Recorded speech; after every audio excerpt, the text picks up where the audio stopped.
Okay, tonight is the Geula, the redemption Rebbe, and like the Alter Rebbe, Alter Rebbe also, when he was redeemed, he was reciting the verse in Tehillim, Hashem redeemed my soul in peace from those who war against me, because the many were with me. The Alter Rebbe too, when he was released from prison, he was also reciting that same chapter of Psalms, Psalm 50, chapter 55, reciting that verse, Hashem redeems my soul in peace from those who war against me. There must be something about that verse and that psalm that relates to the redemption of the Mittler Rebbe and to what happened as a result. The Mittler Rebbe's redemption brought an exponential growth in the teachings of Chassidus, and we need to understand the meaning of this verse and how this verse relates to his redemption, how this relates to us. So Chassidus says that in the war between the godly soul and the animal soul, there are different ways that this war could be fought. A person could fight this war by in prayer, where we meditate about Hashem's presence in our life, and we meditate about Hashem's goodness. And prayer is more of a hand-to-hand combat, meaning you're addressing your animal soul's perspective on the world. You're trying to convey to your animal soul a higher and deeper perspective. You're trying to convey to your animal soul the way it should be thinking about life. So that's not called redemption and peace, because there's still an opposition, there's still a detractor you're fighting against. However, the teachings of Chassidus, they reveal the inner parts of the soul. And when the inner parts of the soul are revealed, there is no opposition in the first place. It's not like there's two sides who are fighting. There's no opposition in the first place. Hashem redeems my soul in peace. That's the unique contribution of the teachings of Chassidus, that because they unearth and reveal and summon and cause to be manifest the essence of the soul, the inner dimension of the Torah touches the inner parts of the soul. So it's not like there is a argument and there's a fight and there's a victory, but to begin with, there's no opposition. To begin with, there's nothing that needs to be won over. So on that note, I wanted to share a few stories.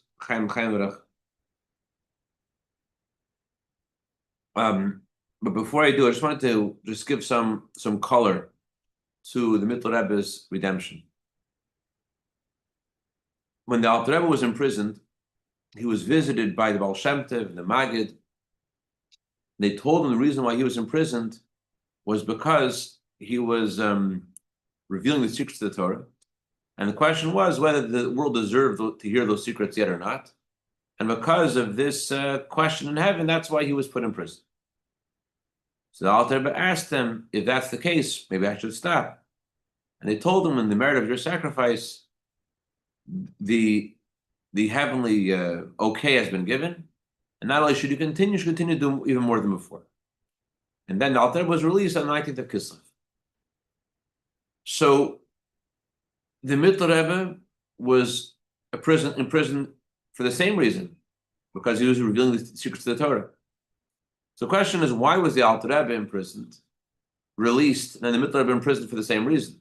If the heavenly decision was you're allowed to reveal the secrets of the Torah, then why was the Mittler Rebbe imprisoned?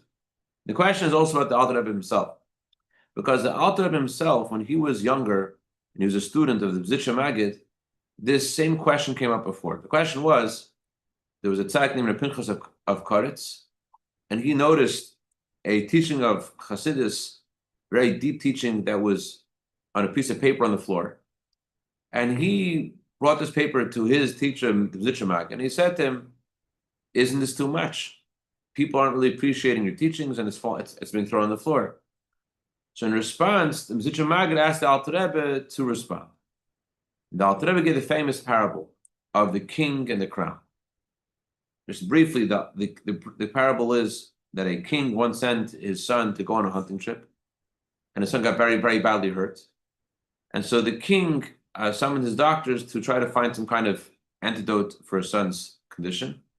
They come back to the king and they say, Your Majesty, your son is so sick that there's nothing really we could do for him. Only thing that could possibly help your son is if we would to find this rare diamond, and we would take this diamond and pulverize it into dust, and then we mix that with water. That would be enough to that could possibly help your son.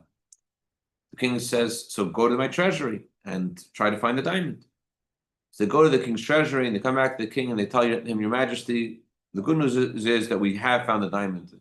After days or hours, they found the diamond. The problem is, they tell the king, the diamond is the center of your crown.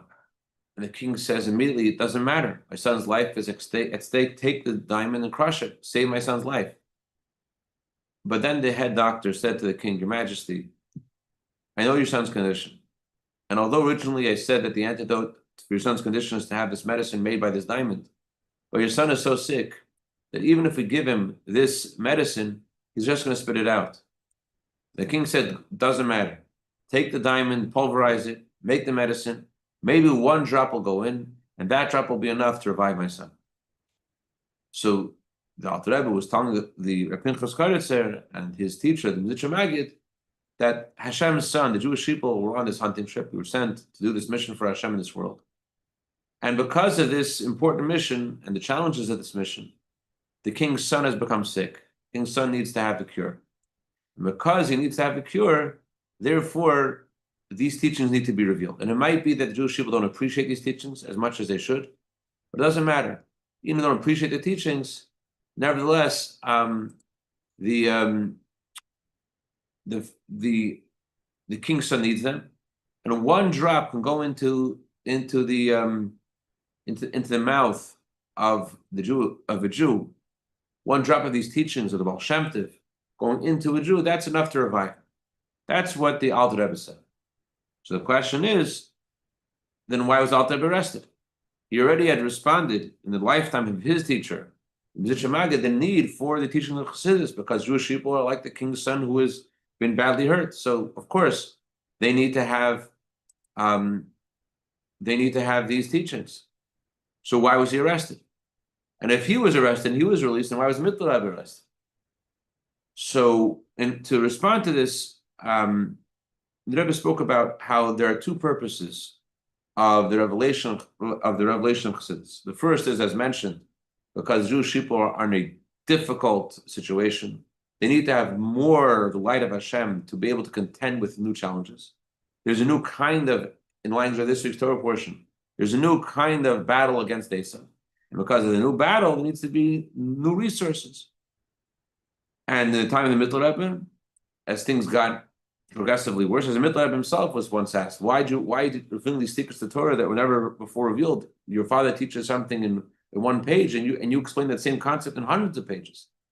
So Mittler Rebbe said that when someone is very ill, then they need to have the best. There's some kinds of medicine that have adverse effects, but when someone's in a really difficult situation, they give these very strong medicines that may have adverse effects because the patient is in such a hard situation. So too, while it was sufficient at one point to give the medicines to in the time of the Mizitcha Maggid in short bursts of inspiration, as the Baal Shem Tov, the Maggid would do, time of the Alter Rebbe, there was a necessity for more. But the Rebbe says there's a whole second reason why these teachings have been revealed. It's not merely to give us protection against the challenges of the time that we're in. It's also because of what's coming. We are now in the era of Mashiach, and as the Rebbe said repeatedly, that we're already by the table with Mashiach, and we're already sitting there, and we already have the Leviathan, already have the Sheraber, you already have the special meat that we'll eat with the coming Mashiach. We already have the wine. And all we need to do is open our eyes and we'll see how Mashiach is ready here. So what we need now is not just merely to contend with opposition. What we need is to wear the jewelry for the bride to go to the wedding. We are the bride of Hashem, and we're about to go to the wedding with Hashem, with the marriage with Hashem, the coming Mashiach. So we need these teachings not just because of the darkness that we're in now, but we're sort of like in a twilight zone. On one hand, there's more darkness. On the other hand, we see the light of the coming Mashiach in a very palpable, tangible way, and all the changes that are happening for good in our times as well. And that's the purpose of these teachings of Chassidus, not only to give us the strength to overcome the challenges, but to lift us up and to prepare us for the revelation of the coming Mashiach. So, on that note, I want to share with you one story about the previous Rebbe and the Middle Rebbe.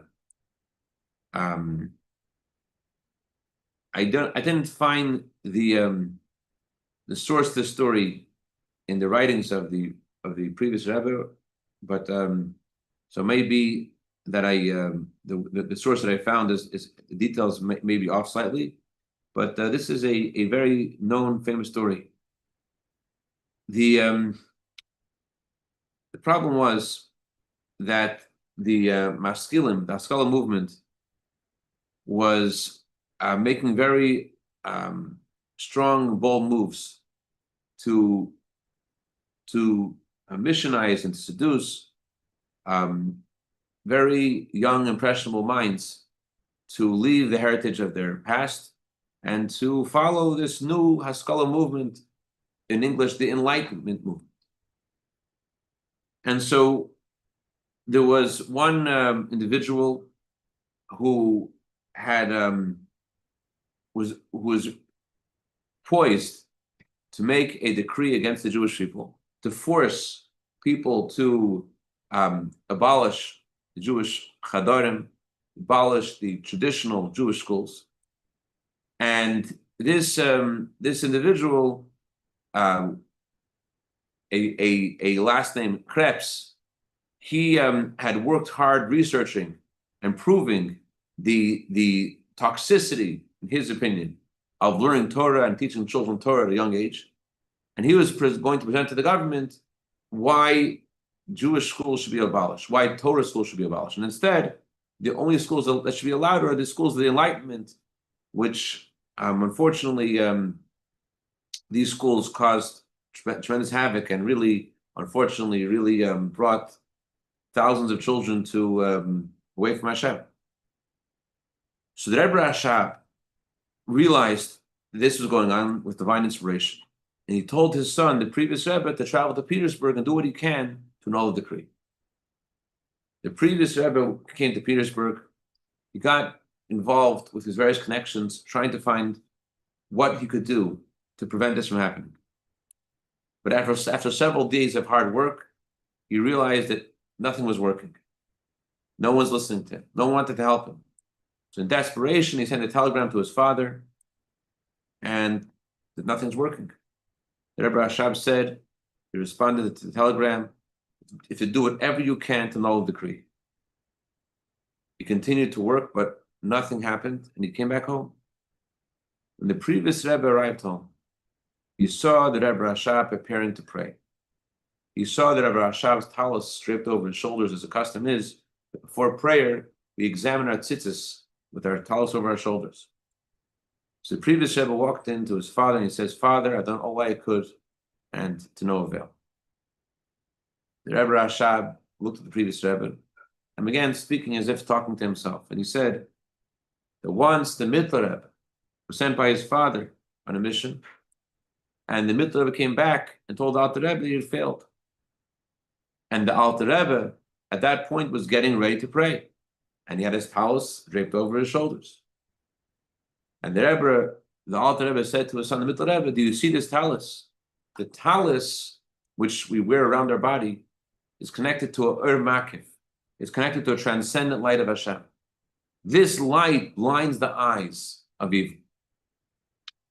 So the previous Rebbe said that, the Rebbe Rashab said, that the Middle Rebbe, when he heard this, he kissed the tzitzis of his father, he turned around, and that time said that Rebbe Rashab he succeeded. When the previous Rebbe heard this, he didn't need to hear anymore. He kissed his father's tzitzis and went back off to Petersburg. When he came to Petersburg, he was trying to find out what to do, but he decided, I'm going to go straight to the man. I'm going to go straight to the home, to the hotel where Friedrich Krebs is staying, with this masker, with this representative of light movement is staying. And he's staying in this luxurious hotel with Persian rugs on the wall and golden candelabras. And this guy was sitting at his desk with a pile of papers he's trying to organize all of his work, all of his efforts.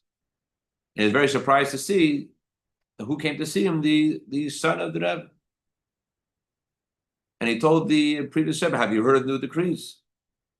And the previous Rebbe responded, yeah, I heard of the decrees, but there's no way they're going to be passed because all these decrees that are, you're saying that Jewish schools are terrible for children, they have no evidence, they have no legs to stand on. And Krebs said, no evidence? Let me tell you the evidence. I have plenty of evidence. So the previous Rebbe said, you're probably afraid to show me the evidence because it's probably not really anything special. So not at all. So I'll show it to you. And he pointed and he pulled out a stack of papers from the drawer. And the previous Rebbe took out the papers. He had to look at them. And Krebs screams out, you're going to soon meet your demise. In a few days, we will force you to drop these outdated old customs. And suddenly the previous Rebbe took the paper and started to rip them, one by one. The guy was stunned, blood drained from his face, and the previous Rebbe kept on going, ripping up all the papers. By the time he regained his composure, the room was strewn with all these ripped papers all around the room, and the evidence was completely destroyed. And he screams, what have you done? All my work has been ruined. In a few days, I'm supposed to meet the ministers. How could I possibly see them? And then he lunged at the Friedrich Rebbe, and he punched him. Previous Rebbe left, came back to the Rebbe Rashab, who was smiling. The mission was successful. And a few days later, this man who had made these decrees passed away. So in this story also, we see this idea of the Ur Makif, the transcendent light of Hashem, blinds the eyes of Klippa. You can't hear anything? Are you able to hear anything? Can you hear me now? No? Can't hear? Can you hear me now? Yes, no? I can hear. Okay, I can hear. okay, good. Thank you. So, the Ur Makif, blinding the eyes of Klippa, means that that when this light of Hashem is revealed, so there's no opposition. Analogous to the words that the Alter and Rebbe said when they were redeemed, Pod b'sholom nafshi, Hashem redeem my soul in peace. That there is no opposition, that there is no problem in the first place. In the face of this higher revelation, there's nothing to contend with. And I think that there are a lot of things we are pressured by and we're challenged by, and instead of responding to the various voices in our heads that derail us, I think that the redemption, the Mittler Rebbe, teaches us to reach deeper to the place where there is no opposition.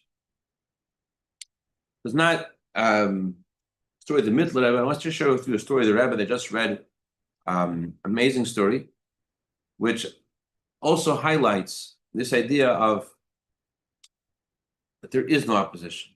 It highlights this idea of the connection we have with the tzaddik, connection we have with Hashem, that really brings out there's nothing to contend with. There's no opposition in the first place.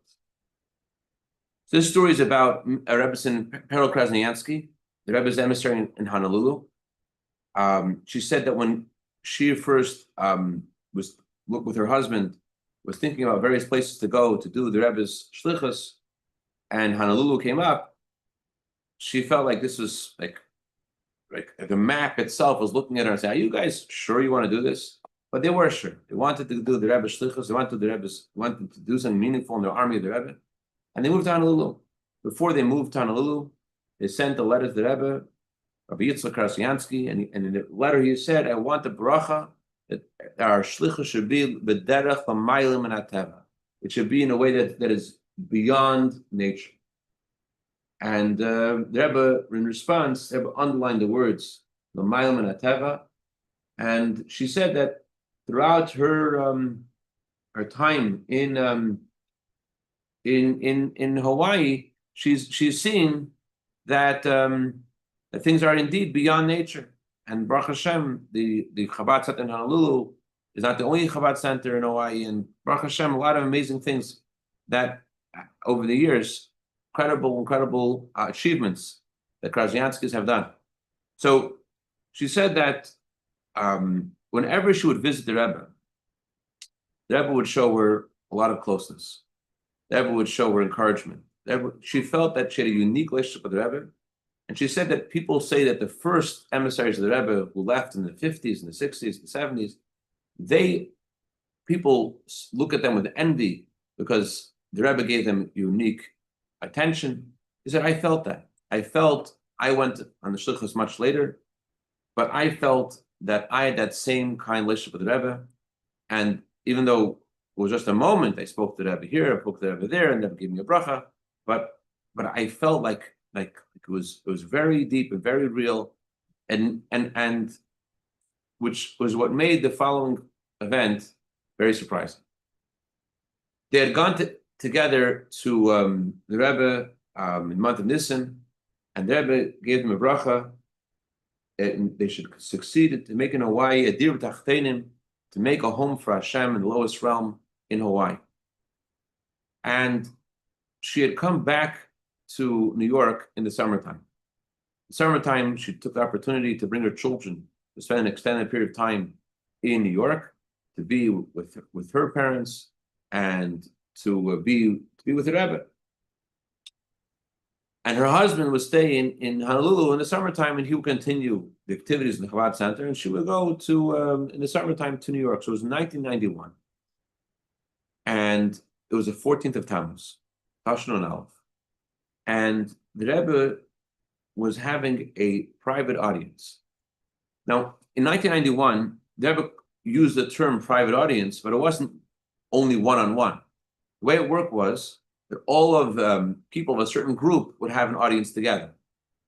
For example, the Rebbe would meet all of the bar mitzvah boys, all of the guests. And so that's what was happening on the 14th of Tammuz. All those who had visited the Rebbe for the celebration of 12th of Tammuz were going to have an audience together with the Rebbe. The Rebbe actually said there's an advantage of an audience being with a larger group of people, because then you have the power of a tzibur, of a community, although it's a lot of people together, but there's still the one-on-one relationship, and yet it's enhanced by there being many people. Anyways, so she is in this room, all these people, and the Rebbe is speaking about the idea of shlichus, the idea of the mission, the ascent, people on. And she feels like this is directly addressed to her. This is something like meant for her to hear. And she wondered, are there any other shluchim, are there any other emissaries of the Rebbe that are here right now? And she might be the only one. And the Rebbe's talking about, the Rebbe's speaking about that although there are so many Jews, to the point that that you can't count the Jewish people. Nevertheless, every single Jew is special. Every single Jew is precious to Hashem. And the Rebbe spoke about how it says in the Torah, Yisrael, the Jewish people, sent emissaries. Now, really, the verse that where the Torah says the Jewish people sent emissaries is not talking about the Jewish people sending emissaries. It's only talking about Moshe sending emissaries. So why does the Torah say that the Jewish people send emissaries? So Rashi says, because the leader of the Jewish people is everyone. Leader of the Jewish people, actually, Hanasi hu hakol. The leader is everything. And then explain. It doesn't say the leader is everyone. The leader is everything. Because the Torah wants to highlight that it's not like there's the leader of the Jewish people is connected to all the Jewish people. But it's that the leader of the Jewish people is connected to everyone individual, and he is their entire being. In other words, he cares about everyone individually. Not just that the leader of the Jewish people is connected to the Jewish people as a whole, but Hanasi hu hakol, the leader of the Jewish people, is everything. He's everything to everyone, meaning that every individual Jew is is at one with leading the Jewish people because he cares about them and they matter to him. That was the general sentiment that she was feeling listening to Rebbe speaking. And but for her, the high point is not the talk where there was everyone's together. The most important thing would be when she would walk by the Rebbe afterwards and the Rebbe give out dollars. That's what she was looking forward to. After the Rebbe is speaking about how every Jew is special to Hashem, and she's expecting, wow, this is going to be amazing.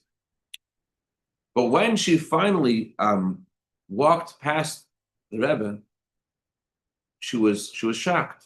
She felt that the Rebbe didn't even see her. She felt that she was completely ignored. She was looking. She had. I forgot to mention she was having a very hard time in Honolulu before she came to New York, and that's why she was especially looking forward to the encouragement of the Rebbe, because every visit to the Rebbe gave her this strong encouragement until the next visit to the Rebbe. And because she had such a difficult time in the earlier years in their mission in Honolulu was very difficult, financial difficulties and other difficulties. And she was looking forward, the Rebbe's going to encourage her. And she was looking forward to this. And she was waiting for this, especially after the Rebbe's warm words before. And yet, when she came by the Rebbe, she felt that he didn't even see her. She didn't know. Did he even notice I was there? Does he even know who I am? That's kind of thoughts that she had. Does he even know who I am? She was so upset that instead of going to her home, she stopped off at her brother's home. Stops at her brother's home, and her brother opens the door, and her brother sees that something's wrong. She must look terrible.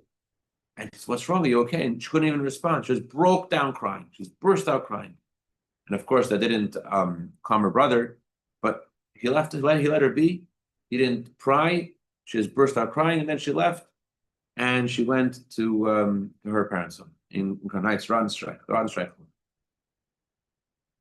She finishes crying. She tries to put things together so her family doesn't see that she's completely brokenhearted.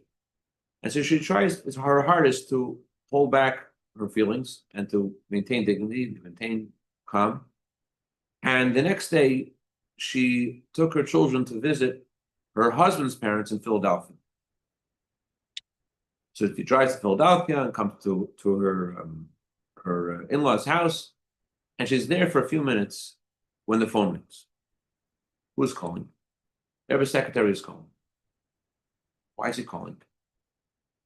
He said that the Rebbe suddenly asked him last night, he said, "I'm looking for you since last night. The Rebbe asked me what's going on with Krasnyansk." So he said, "I called the Chabad house in Honolulu. I called your house in Honolulu, and there's no answer. And so I'm looking for you. And so I called my the secretary was Rabbi Krinsky. Rabbi Krinsky called his son-in-law Yossi Friedman, and Yossi Friedman's brother is Avram Fried. And Avram Fried is a brother-in-law with the Krasnyanskis. So he thought that perhaps she went to visit Rabbi Yitzchak Krasnyansky's parents in Philadelphia, and that's how Rabbi Krinsky found out where she might be. And so I'm looking for your husband, and I just wanted, the Rebbe wants to hear what's going on with your family. How are you guys doing?" You can imagine how how she felt hearing this. She had first she thought like he doesn't even know who I am, but the Rebbe clearly did know and did hear her confusion, and the Rebbe wanted her to know. The Rebbe could have said, speak to Yitzchak Krasnyansky. What's going on with Krasnyansky?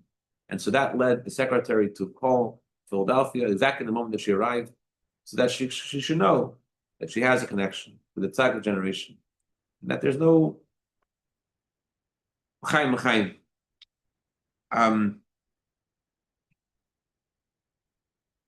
What I'm trying to bring out from the story is that you got bogged down in the circumstances that we're in, the challenges that we have. We forget about our connection to the Rebbe, forget about our connection to our neshama, to our soul, which the soul is above all challenges, above all difficulties. The Mittler Rebbe said this. The deepest part of the soul is called Yechida. Every Jew, there's a spark of the soul called Yechida. There's 5 parts of the soul. And Mashiach is called the Yechida of the generation. In his, every facet of Mashiach's soul is permeated with the highest part of the soul called Yechida. So Mittler Rebbe said this. The verse doesn't seem to make sense. Shall redeem my soul in peace from those who war against me. If there's a war, it's not peaceful. So the answer for this, the Mittler Rebbe said, is that when a Jew thinks about who he is, when a Jew thinks that he has a Yechida, he has this part of the soul, he has a spark of Mashiach, even though he doesn't feel his soul, he is not sensitive to his soul. He just feels, like in her story, just feels confused. What's going on? I'm alone. But when you think about who you really are and who you're really connected to, and how you have a spark of Mashiach in you, so that gives you the power to overcome the challenges. It doesn't give you necessarily the revelation of that part of the soul, but it gives you the power to rise above the challenges. And that's the meaning of the verse. Shem redeems my soul in peace. When you think about who you really are and who you're really connected to, so then there aren't any challenges. Then you're redeemed in peace. So bottom line is, today is a day of redemption. The Mittler Rebbe's redemption, the redemption for each of us and every one of us from all disturbances. If to realize who we really are, to realize we have a spark of Mashiach inside of us, just by thinking about it, thinking about who we really are, not only does it allow us to win against our challenges, but it lifts us to a place where all the challenges become to us grandmother stories. There aren't real challenges.